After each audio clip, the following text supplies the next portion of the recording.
So hello everyone. I'm very excited to present my simulation results today. So my study is basically about molecular dynamics of alginate, of neutral alginate. This is a polymer, and here we will show you how self-assembly and hydrogen bonding working in this system. Yeah, and these results are already published in this journal. So why alginate? Why this polymer? So alginate is natural and biodegradable polysaccharide, which people extract basically from brown seaweed. Yeah, it looks like that. And some people consume it as salad, which is very healthy. And alginate is usually used in many industries, for example, in food industry, medicine, biotechnologies, and for production of gels, hydrogels, aerogels. For example, this is how typical hydrogel is looking like. And if we apply freeze drying, then we will be able to get this nice alginate aerogel, which is highly porous, lightweight, and thermal and nice thermal insulin. Yeah, these materials are very interesting, and it's very good and well studied how they are formed. So basically, if you take neutral alginate and put some calcium cations, then carboxyl groups will create this kind of ionic complexes, which we can call chelate complexes, and these are they are also called egg boxes. So these egg boxes can be packed like that, creating this kind of fibril, and this is how fibrils are forming in this gel, and this is the process of this gelation. This is very well studied. These ionic bonds are very well studied, but what is not studied, what was not studied so much yet, is how, so what is basically the role of water in this kind of system. And to simplify this system, yeah, we decided to consider a neutral alginate, yeah, which is very simple system to study hydrogen bonding interactions with water together. So, and if we take this short polymer chain with 10 monomers and run our molecular dynamic simulation, the first what we will see is that, oh, yes, this molecule is folding, yeah, and it is trying to like, we see that the atoms are trying to interact with each other through hydrogen bonding interaction, whatever. What do we see here, for example, is that the end-to-end distance is quite short. However, the length of this molecule in linear form is about 40 angstrom. Yeah, so during the simulation, it's mainly about 10 angstrom. So the molecule is folded, yeah, and here we see only intramolecular hydrogen bonding interactions. But for material science, this is more interesting to see how intermolecular interactions are forming, yeah, because we form our material from different molecules. We want to see how different molecules are interacting with each other. And to solve this folding technical problem, we use periodic short polymer chain, which is also with 10 monomers. And with these simple, small symbols, we just describe chemical composition of our simulation boxes. So here, N is number of molecules in the box, M is number of monomers, which is 10 monomers, and lambda here is hydration level. Yeah, how many water molecules do we have per one monomer? So here is 0. Yeah, there is no water inside. And thanks to Nikita Orehov, he showed me how to copy paste these boxes in lamps. So if we copy paste this small box 9 times, so we will get 9 molecules. Yeah, and if we run our simulation, we will not see that much happening there. Yeah, polymers are close to each other. Yes, they are not folding. They have only lateral intermolecular hydrogen bonds, yeah, but they like stay together. Okay, let's say this is like a polymer phase. Yeah, what do we see here? But if we add a few water molecules per one monomer, yeah, per each monomer, like 3, lambda 3, we will see some more spaces here. So this space here between the molecules is just filled up with water. So we delete water from these pictures so that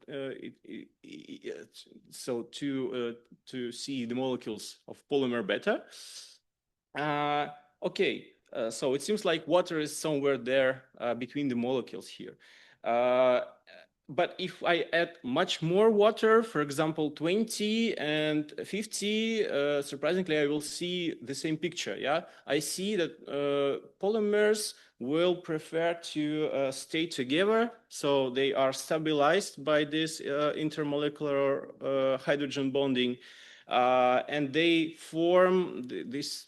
So I would call it like a polymer nanophase. Yeah, so they stay together as an aggregate. Yeah, and this is this process of self assembly. If we take a look at the radial distribution functions and simple distance distribution functions, we will see this picture that if we add some water to our system, we will depopulate shorter distances and we will populate more longer distances, which means that in general, water will increase distance between two interacting molecules. Or we can make a conclusion, yeah, intuitive conclusion that probably there are some bridging water molecules between two polymers. And on previous slide, I showed you condensed boxes where we compress our system to the maximal density, and here we just don't do this. So this is not condensed box. Yeah, here we just copy paste our initial box 100 times and create a system without water and with some water. And if we run this simulation, we will see an interesting picture that with some water in the system, we really see two separated phases. Yeah, the first phase is like this polymer nanophase, and another one is the gas phase where the water, so evaporated water is presented. And this simulation is at room temperature.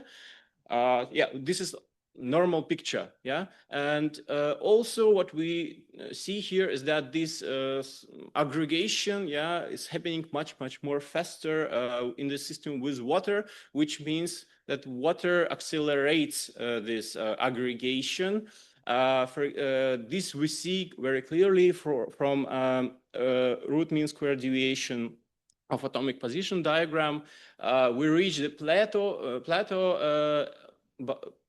by 100 picosecond in the system with water, while in the system without water it takes about 800 picosecond. Yeah. If we just take these resulting structures and take a look at the distances, we see again this picture. Water will depopulate shorter distances and populate longer distances. So this is consistent result. Now we can go to longer polymer chains.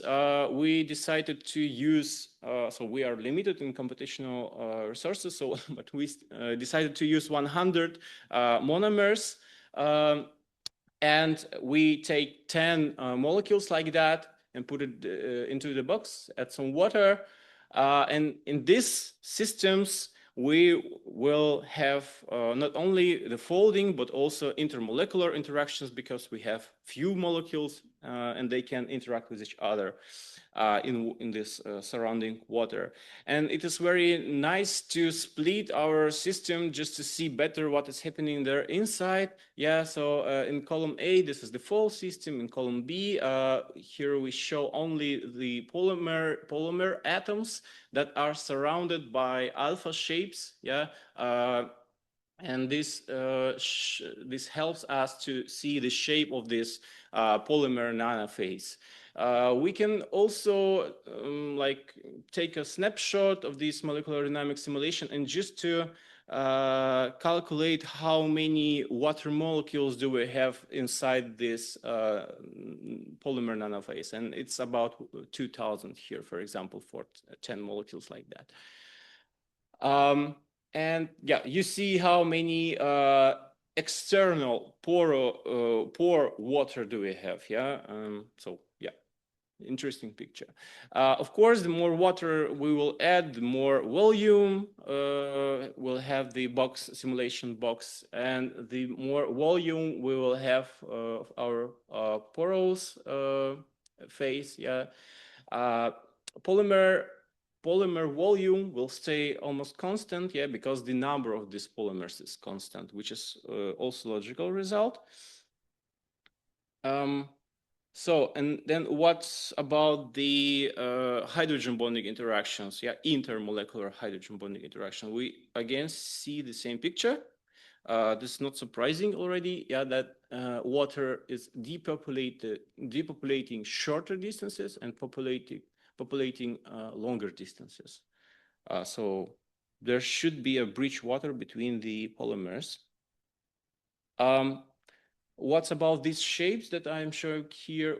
We can analyze them also and calculate how many, so what is the fraction of my, of the pores relative to the whole volume. Yeah, this is called porosity. You can see that the more water we have, the closer is the porosity to 1. It's logical. The more water we have, yeah, the closer is the tortuosity to 1. This is also logical because if the larger are our pores, the easier it is to go through the pores in a linear way. Yeah. And the tortuosity of the porous nanophase is going to be higher once we add more water, because the topologically the shape is going to be more complex and random.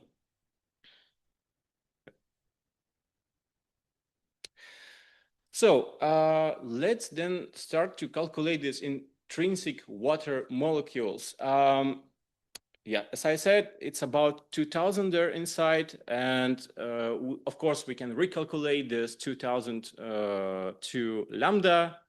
So we can call it like intrinsic lambda, which for us, for chemists, yeah, this can give us the information of chemical composition, yeah, of the polymer phase. So we could know from this number, yeah, for example, for lambda 35.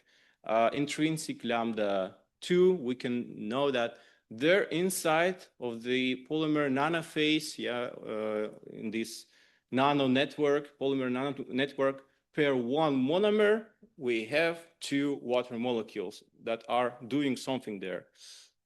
But what are they doing? Yeah, they can contact molecule, they can have some hydrogen bonding interaction, and it is very easy to classify them by the number of contacts to the polymer, to any atom of the polymer, or to different molecules of the polymer. So here you can see this lambda SS. SS is solvent shell. Index 1 means solvent shell of one polymeric molecule. So these water molecules are touching one molecule once somewhere, yeah, any molecule. We just count them. And SS2 means that one water molecule is touching two different polymer molecules, which is this called bridging water molecules. Yeah, and this is the most interesting for us. How many do we have of them? Okay, if we increase number of water in our system, we can see that this SS1 curve is growing up, but reaching the plateau. Why? Because the number of polymers in our system is limited, and this surface that they can create in the end is limited. Yeah, it reaches its maxima, and that's why we are going to the plateau here. This is logical result. And what's about intrinsic water? Yeah, okay, this is the water that is inside of these pores, and lambda SS2, yeah, bridging water molecules are probably also inside there. Yeah, some of them can be on the surface, some of them can be inside. Yeah, but still we can assume that they are mostly inside because there is much more possibility to be inside. Yeah, and we can associate them with the intrinsic water molecules.